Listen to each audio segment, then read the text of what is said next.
It's a pleasure to be here. Catherine has been introduced, but I think I'll do as Kevin did and read out some more words of praise for A Good Enough Mother. Catherine Dunne, with characteristic deftness, courage and compassion, writes Mia Gallagher of A Good Enough Mother. Catherine Dunne constructs an intricate patchwork of woven lives, exploring motherhood and its unspoken losses in the shadow of sexual violence. Taut and reflective, this dark material leaves a lasting sensation of light, brilliance and hope.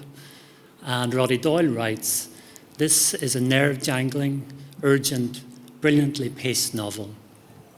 I read it quickly. I had to. I had to know what was going to happen, and I had to admire the craft and flair that went into its writing. And I should say, for my part, it seems to me that Catherine is one of the most significant writers at work in Ireland today.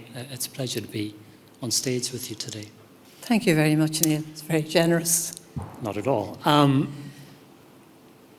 This is a question that I'd like to ask every novelist. Okay. Novelist, I'll ask you too, Catherine.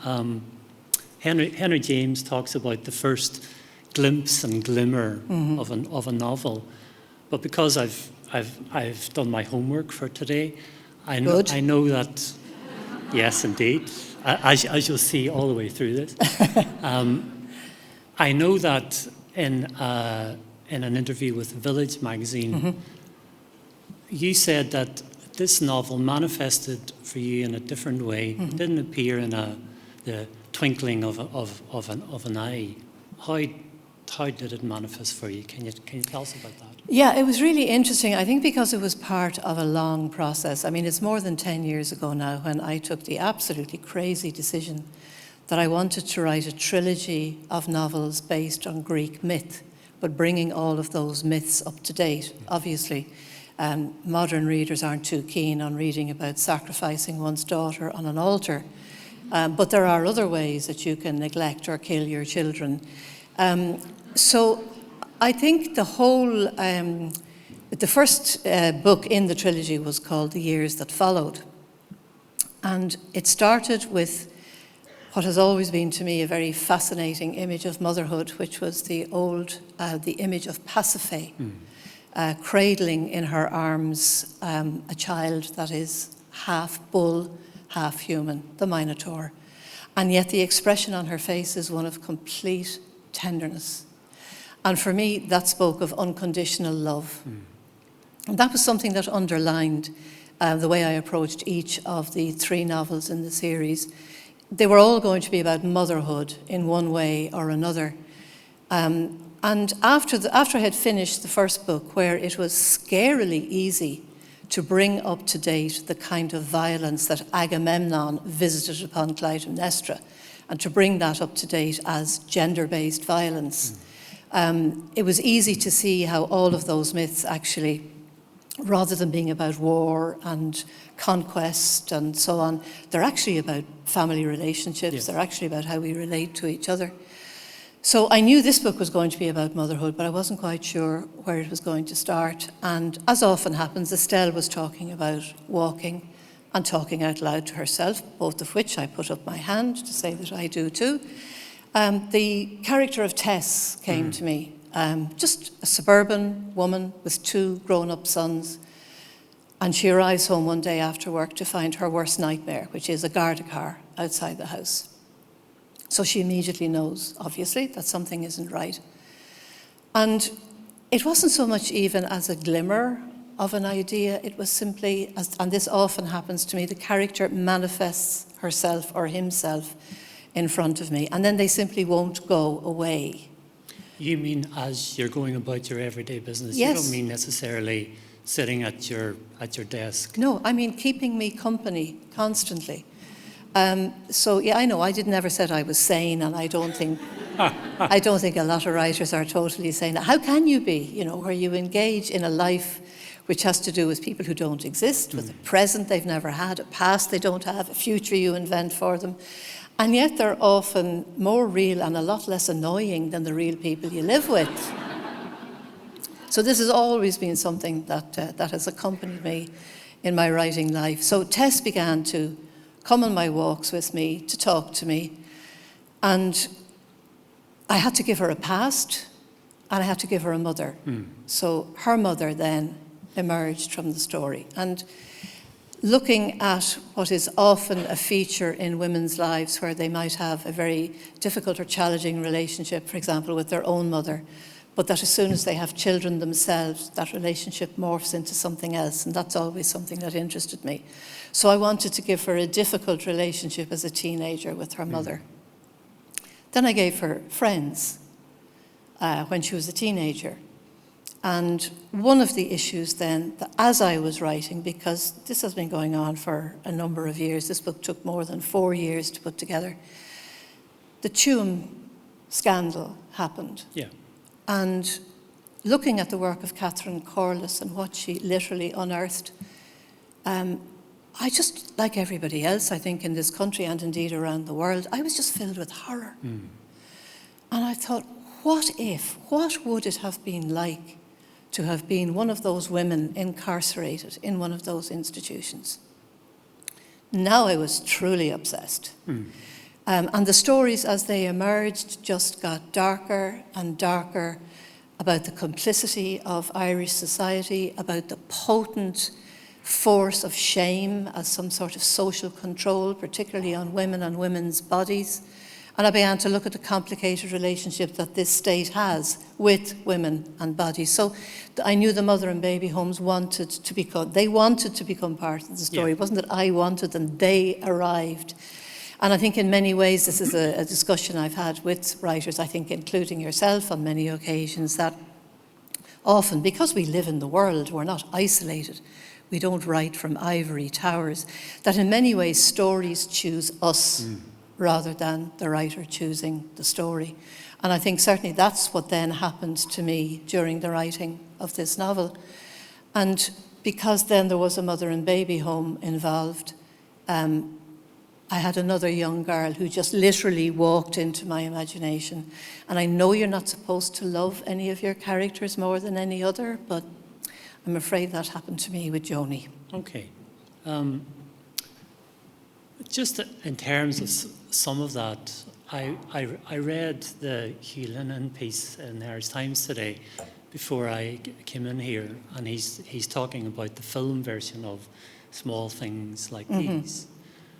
And he makes the point that the scary nun, the rampaging nun in the film version of Claire's novella is a way of letting us off the hook in a way. Claire doesn't do that in her book, but he says that the film does do that. It says, there were nuns. It implies there were nuns coming and, taking girls off the streets. We know collectively that didn't happen, and you zero in. It's one of the many things you zero in on in your book. Could you talk a little bit about that? Well, maybe they didn't come and take them off the streets, but they certainly put them on planes and took them back from London and put them into mother and baby homes, so they're certainly not, and I know you're not saying they were blameless, they were not, but there was this huge complicity. Yeah. I mean, these things couldn't have happened if families hadn't allowed them to happen. And I don't mean that harshly. It's back to what I spoke about a minute ago, which only when I began reading and researching around the whole nature of what shame does to a population. Yeah. And this whole sense that the secrecy involved in, for example, having a baby outside of wedlock, but only for the woman, clearly. But that this secrecy meant that it was a force which automatically separated people. If something has to be a secret, you cannot share that with other people. So you are isolated by design.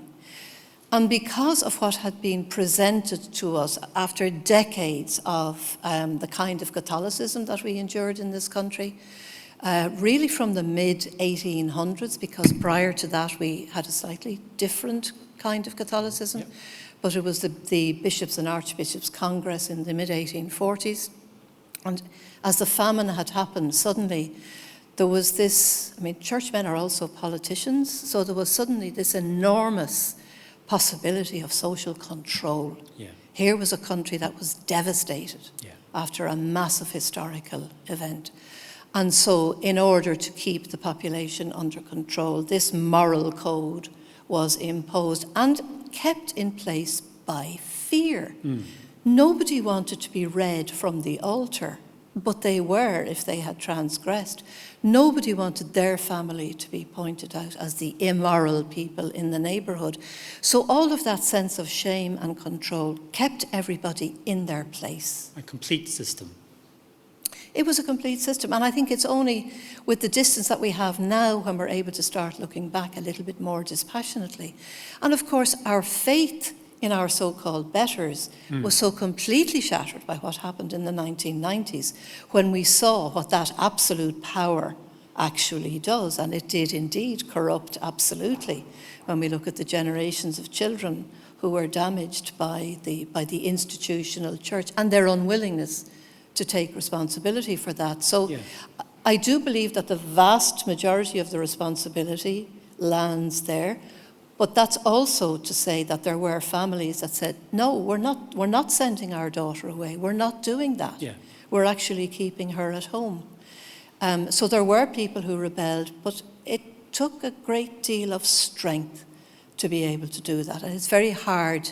You know, we can't look back with the lens of 2024 back to 1962 or 1954 to see how people felt and believed then. And the sense of control was absolute. And anybody who went to primary school in this country in the 1950s or 60s, as I did, remembers that. It was all pervasive. There was no ability to be somebody who disengaged from the prevailing ethos. You dramatise that sense of what a rupture in a family can do 20, 30, 40 years later. There's a scene in, I think it's Arnott's, Yes. where the character Eileen Yes. meets her brother, who she hasn't seen for 30 years. Tell us about that. Yeah, this was actually picked up by one critic as just showing what power one person perhaps within a family might have to change the structure and the trajectory of somebody's life. This young girl becomes pregnant, clearly not by herself, but it's all her fault. And her brother would not speak up for her. She had been very close to her brother, and he refused to say the couple of sentences that might have saved her, that might have kept her out of a mother and baby home. So she has the wonderful experience 40 years later. She spies himself and his wife, and Eileen is a very stylish woman. She's healed herself through fabric, through sewing, through putting together quilts and baby clothes and things like that. So she's always been a very stylish woman. And she sees her brother and his wife, who was always very unstylish. And she's delighted to see that her blouse is a dreadful colour and that her hair is badly dyed. So she has the wonderful experience of going up and confronting him. Excellent. And he is completely and utterly taken aback. But then she asks him about one of his children, a daughter, and he won't answer. And some intuition in her makes her know that something here, history is repeating itself. So she waits for him outside his office one day, and she gets the address of the mother and baby home where his daughter lies. So that's a whole other story. Could we have a reading? Sure. This is one of the girls that I mentioned a moment ago, Joni, who meets one of our main characters in the mother and baby home. And as I said, we're not supposed to have favourites, but I do. She stole a piece of my heart, I have to say. So her baby was born when she was 14, a very dark family secret. She was from Monaghan. She's sent to a mother and baby home. And this is some 30-odd, 40 years later. She went to Nottingham. She escaped Ireland, as many of my characters did. And she makes a life for herself in Nottingham with her brother, who was always very kind to her. So this is 2015. It's sleeting when Joni steps off the bus. The icy needles make their way under the collar of her winter coat. The wool smells damp like old dog, but there's nothing she can do. Each of her hands is occupied by a plastic bag, bulging with weekend groceries. She shivers. Typical November. She hates November. It's the month when things began to go wrong at home in Monaghan, the month when her dad's friend first started to look at her like that. It doesn't matter that nearly 4 decades have passed. And the few years in Nottingham have now turned into more than 25. How has that happened? Eddie held a surprise birthday party for her back in early August when she turned 50. It warms her for an instant, that vision of her brother waiting for her at his front door. "Come for a barbecue with us," he'd said, "on Saturday. The kids are dying to see you." She shakes her head now at the memory. They were all there, Eddie and Irene, Janet and her husband, Pete, Seamus and Bartley and the twins, Jamie and Carol, although they weren't that wee anymore. Teenagers, even young teenagers, were so grown up these days, not at all what Joni had been like at 14. She turns the corner now into her own street, and the sight of her own wee house fills her with a rush of affection. 2 up, 2 down, with a lovely kitchen extension that Eddie had built for her at weekends, calling in all sorts and sizes of favours from his Irish mates. And then there was the delight of her very own back garden. She still finds it hard to believe that this is all hers. She loves coming home. She hangs up her coat in the hall, brushing off the worst of the sleet. It'll dry once she turns the heating on. Then she goes down to the kitchen and places the bags of shopping on the counter. She turns on the television for the evening news. She rarely pays it much attention. She just likes the company of the voices in the background. Tonight there's a warning about Storm Abigail arriving in Britain in the next 24 hours. Probably the fiercest storm we've seen in 2015, the weatherman said. But it doesn't matter. Joni has her own cosy fireside. She's about to take the roasting tin out of the oven when she hears something being shoved through the letterbox. Another one of those bloody local newspapers. Nobody pays any attention to the no junk mail sign on her front door. She marches down the hall and pulls the soggy paper through the flap. As she makes her way back to the kitchen bin, she sees that there is an envelope, white, official looking, clinging to the underside of the newspaper. The postman mustn't have pushed it right the way through this morning, and that irritates her all over again. Now it's creased and damp and smudgy.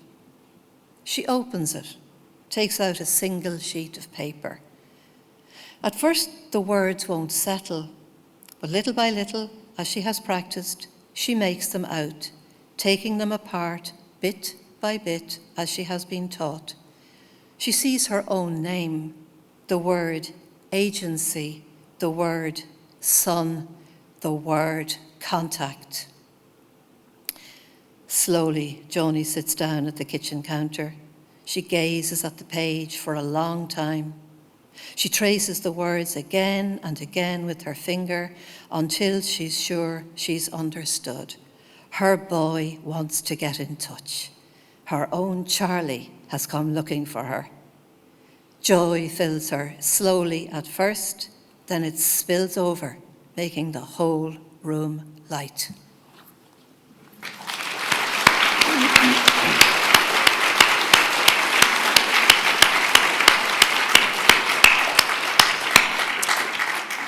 Thank you. Could we talk a little bit about the form, the shape of the book, the choices that you made as you wrote it? A critic would probably call it kaleidoscopic. It's in first person, it's in second, it's in third. It's in the here and now. It's in the past tense. Yeah.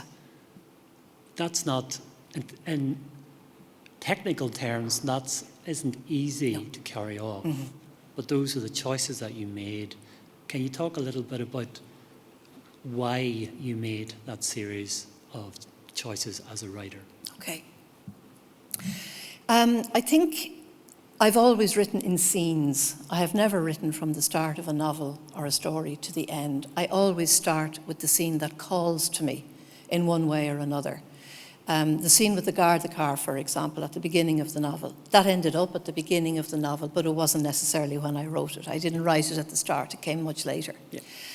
And because I knew that Eileen in particular was somebody whose life was defined by fabric and sewing and putting things together, constructing rather than destroying, making something beautiful out of something difficult, I did a lot of research about the techniques of sewing and about the impact that sewing had on people's lives. And for example, in the book I read is by a Scottish writer, and she talks about the way in which soldiers who came back from the First World War, how they were psychologically healed by embroidery, and that there's huge swathes of embroidery on display in museums all over Glasgow and Edinburgh as a result of that. And one of the stories that she tells is about a prisoner of war camp in Changi, where women were incarcerated in one part of the camp in the Second World War and men in the other. And the women used to communicate with their lovers and their spouses and their families through sewing. They got permission from the guards to make a quilt, a patchwork quilt. And in their own language, they wrote messages to their husbands. One was a message to her husband to tell them that their baby boy had been born. Somebody else constructed a patch about a ship sailing for home so that her husband would know that she was dreaming of the life they would have together when this awful war was over. And they communicated with each other back and forth, and the guards had no idea what was going on. And I thought, what a wonderful piece of resistance. And I thought, the shape I want the book to have to tell all of these stories is a patchwork quilt. So there are 66 sections in a traditional patchwork quilt. So I wanted to have 66 sections in the book to tell the story from various different points of view. Sometimes you see the same event from two different characters. Yeah. And as a tribute to all of that work that women had done, that resistance and how important sewing was, that was the form. So then, that's what you wanted to do, that's what you wanted to achieve. In practical terms, as a book unfolded or as a book was stitched together, how straightforward did that turn out to be, if it was straightforward? It's not straightforward at all.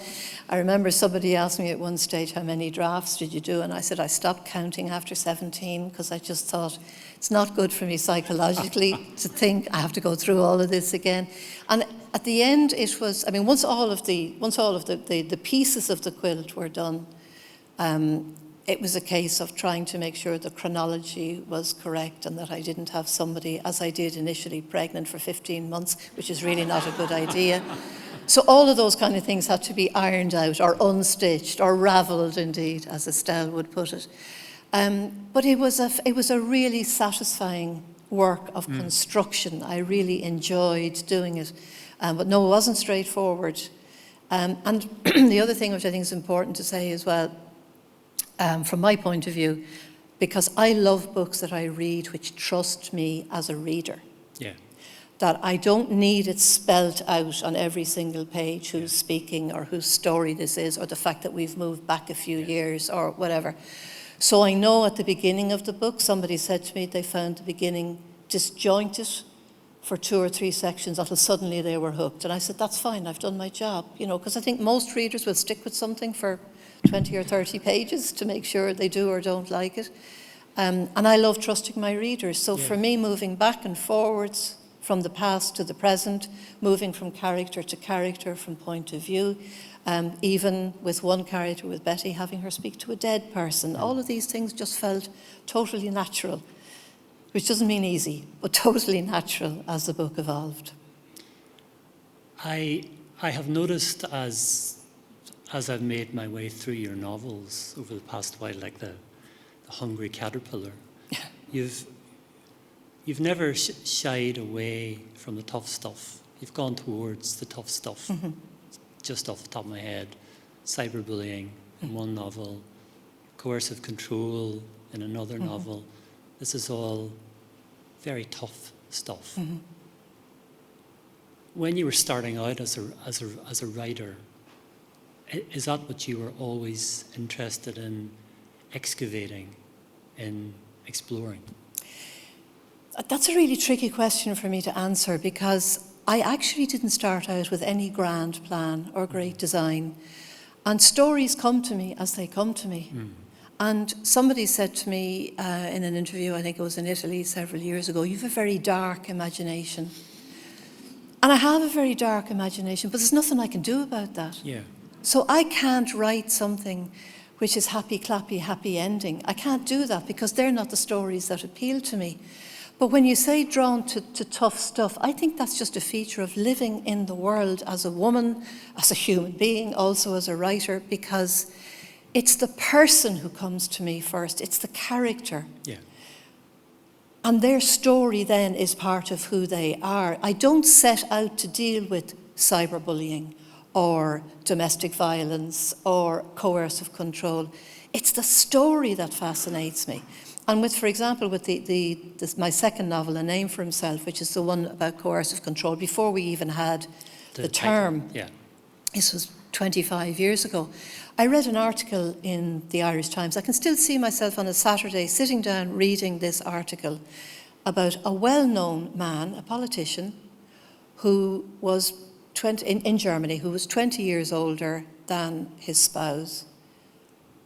And it was discovered after maybe 2 or 3 weeks, when nobody had seen them, that there had been a murder-suicide. He had killed her and he had killed himself. Yeah. And I remember reading that and thinking, that man must have been terrified of losing that woman. And some of my friends, the women that I was close to, were in abusive relationships. I knew that domestic violence, as we called it, gender-based violence as it is, I knew it existed. Yeah. I knew there were these deeply troubled relationships. And what came to me from reading that newspaper article was the question, what must it have been like to be that man rather than that woman, because he was the perpetrator? What would drive somebody to behave like that?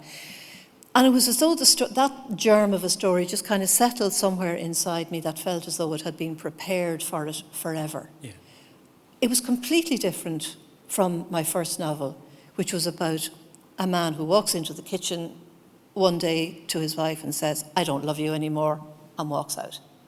And it's her story of survival and resilience, and it would be a much more uplifting story, again based on experiences that I had encountered when I was going around knocking on doors for the first divorce campaign, which failed. Yeah. Second divorce campaign, which succeeded, stories were still the same. Yeah. And that's what inspired my first novel. So I never wanted to do the same thing again. And this has frustrated publishers enormously, which is why I'm so grateful to Betime Books, who published A Good Enough Mother, because they have taken this one and the next one. And they don't mind that they're two completely different books, that the tone is different, that the story is different. Whereas publishers I was with previously, they like you to repeat what was successful and keep on doing the same thing over and over. Never interested me. Well, and just on that, I think we hear a little bit more, not too much more, these days about the need for resilience if you're a writer, if you're an artist. Yes. So you've touched on your new publisher, Irish-based, relatively small, very nimble, wanted your work, Yes. wanted your next book, although it's completely different. Lots of writers would say, give me their name. But how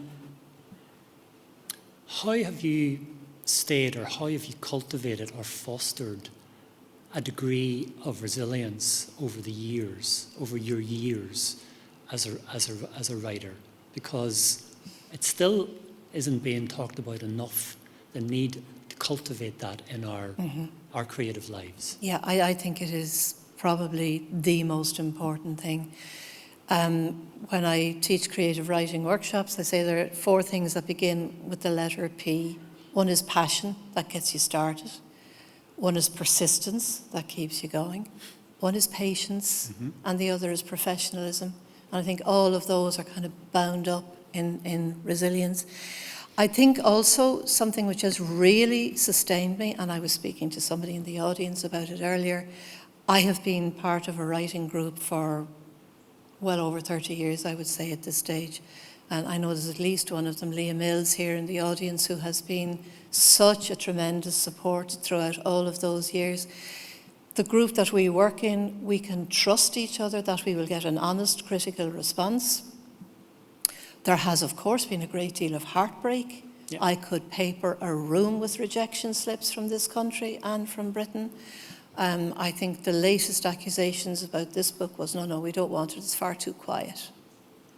Which is a very gender term, I think. Yes, it is. Yes, it is. I don't think I've ever heard a man's work described as too quiet. Yeah, I think you're right. Yeah. Anyway, that's a whole other day's discussion. So yes, I think resilience is incredibly important. And just, you know, to keep going throughout all of those disappointments, and I have been so lucky in so many ways. All of my work has been published in Italy. Yes. And so that has always been, you know, something that has sustained me, always think, well, it can't be that bad if they want it. Just on Italy, how have you found, because I'm interested in this question, and it's the role of the translator is becoming, I think, of more interest generally now to readers. How have you found the process of working with a translator or translators? Do you see that book as being a new work of art, or simply a version of what you have already produced? I'm very clear that translators are writers, and they are creative writers.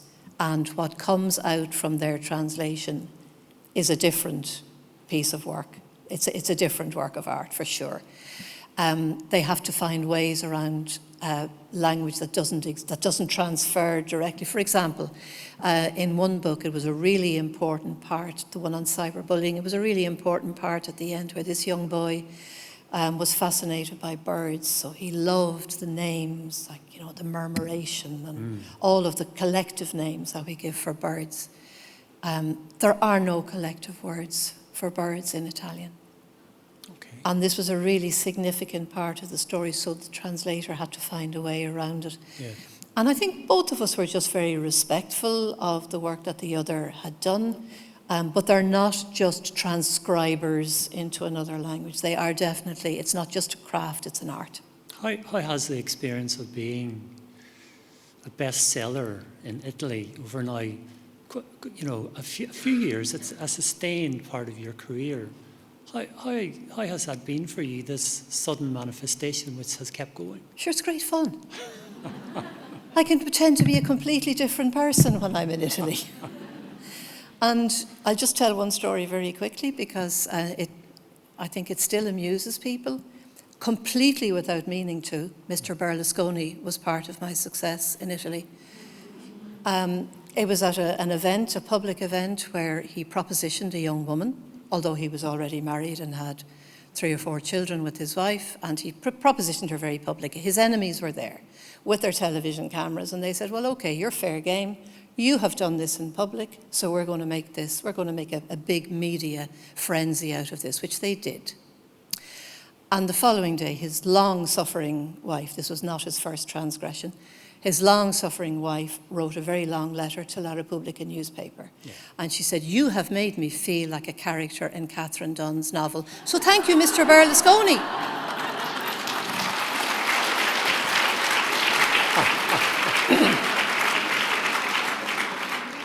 So you thought, okay, I'll take that.